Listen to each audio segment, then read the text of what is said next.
नमस्कार. आज आपण करणार आहे तर हॉटेलमध्ये मिळतं तसं कढई पनीर आणि झटकीपट असं तयार होतं आणि अगदी सोप्या पद्धतीने सांगणार आहे. व्हिडिओ पूर्ण बघा, स्किप करू नका. रेसिपीला सुरुवात करू.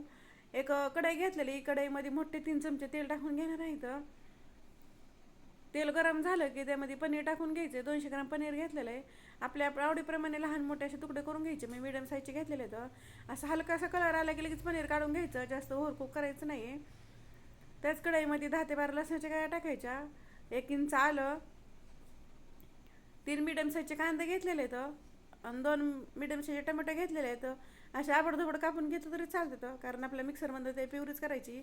हे सगळं थोडं मिक्स करून घ्यायचं आणि त्यात थोडंसं मीठ टाकायचं. मीठ टाकून टमाटर पटकन असं मऊ होते.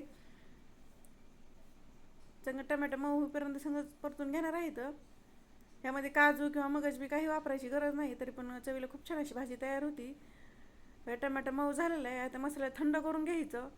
थंड करून मग मिक्सरमधनं त्याची प्युरी करून घेणार आहे. तर हे काढून घेऊ. आता त्याचं कढईमध्ये थोडंसं तेल उरलेलं आहे, त्याच्यामुळे हे 3 शिमला मिरची 3 कांदा घेतलेले आहेत, असे चौकोनी तुकडे करून घेतलेत. ते टाकून हलकंसं मऊ करून घ्यायचं. जास्त काही परतायचं नाही, फक्त हलकंसं मऊ करून घ्यायचं त्या कच्च्यापणा जाईपर्यंत. मग याचा कच्च्यापणा गेलेला आहे. आणि मोठ्या गॅसवरती करायचं, बारीक गॅसवरती अजिबात त्याला परतायचं नाही. हे चांगलं परतून झालं की हे पण काढून घ्यायचं. जास्त ओव्हरकुक करायचं नाही. पण त्याच कढईमध्ये 2 चमचे तेल टाकून घेणार आहे. इथं टमॅटो आणि कांद्याची प्युरी केली होती ती हे त्यामध्ये टाकून घ्यायचं. आणि ते टाकलं की चांगलं मिक्स करून घ्यायचं. 2 ते 3 मिनिटासाठी चांगलं मिक्स करून घेणार आहे त्या, कारण टमॅटो आणि कांदा आपण चांगलं मऊ करून घेतलेले होते. म्हणजे जास्त वेळ काही त्याला परतायची गरज लागणार नाही. बारीक गॅस करायचा, बारीक गॅसवर झाकण ठेवायचं आणि 3 मिनिटाची वाफ काढून घ्यायची. 3 मिनिटात चांगलं मसाल्याला तेल सुटलेलं आहे. एकदा चांगलं मिक्स करून घेऊ. त्यामध्ये 1 मोठा चमचा बेडगी मिरची पावडर, अर्धा चमचा लाल तिखट, तिखट मिरची पावडर टाकलेली आणि 1 मोठा चमचा सब्जी मसाला टाकलेला आहे. बाकी ह्याच्यामध्ये काही टाकायची गरज नाही आहे. हे सगळं चांगलं मिक्सरला 1 सेकंदासाठी मिक्स करून घेतलं की त्यामध्ये अर्धी वाटी दही घेतलेलं आहे. दही असं फेटून घेऊन ते मग टाकायचं, किंवा गॅस बंद करायचा आणि मग दही टाकायचं मसाला थंड झाल्यावर.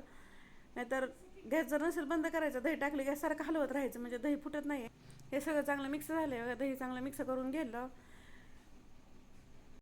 त्यामध्ये पाणी टाकून घेणार आहे. तर 1 वाटी पाणी घेतलेलं मिक्सरच्या भांड्यामध्ये टाकून घेतात. थोडासा मसाला राहिला होता. आणि पाणी गरमच वापरायचं, थंड वापरायचं नाही आहे, कारण मसाला गरम आहे आपला. त्यामुळं पाणी गरम करून घेतलेलं हे टाकून घेतलं, चांगलं मिक्स करून घ्यायचं. ग्रेव्हीला एक उकळी येऊन द्यायची. ग्रेव्हीला चांगली उकळी आली की त्यामध्ये ही कांदा आणि शिमला मिरची टाकून घ्यायचं. ते टाकून घेतलं मिक्स करून घ्यायचं. त्यामध्ये लगेच पनीर पण टाकायचं. पनीर टाकून पण एकदा चांगलं मिक्स करून घ्यायचं. हे सगळं चांगलं मिक्स करून झालं की त्यामध्ये चवीप्रमाणे मीठ टाकायचं, कारण आपण टमाटर मऊ करताना पण मीठ टाकलेलं आहे. मीठ टाकायचं आणि मिक्स करून त्यावरती झाकण ठेवणार आहे. 3 ते 4 मिनिटासाठी झाकण ठेवायचं आणि एकदम बारीक गॅसवरती ठेवायचं, कारण आपलं टोमॅटो आणि शिमला मिरची आपण हलकीशी मऊ करून घेतलेली, त्यामुळे जास्त वेळ काही शिजवायचं नाही. आणि पनीरला पण जास्त वेळ जर ठेवलं तर असं चिवी पनीर होतं आहे, असं रबरासारखं. त्यामुळे जास्त वेळ काही शिजवायचं, फक्त बारीक गॅसवर 3 ते 4 मिनिटानंतर शिजून घेतलं. गॅस बंद करायचा आणि त्यामध्ये कोथिंबीर किंवा कस्तुरी मेथी टाकून घ्यायची आणि मिक्स करून घ्यायचं. झटकीपटा अगदी सोप्या पद्धतीने कढी पनीर तयार झाले. झटकीपट असं होतं आहे. बेसिक साहित्यामध्ये बाहेरनं कोणतेही मसाले आणायची गरज नाही, कोणी करू शकेल इतक्या सोप्या पद्धतीने. हे माझी रेसिपी कशी वाटली कमेंटमध्ये नक्की सांगा. लाईक करा, शेअर करा आणि चॅनल जो नाही सबस्क्राईब करा.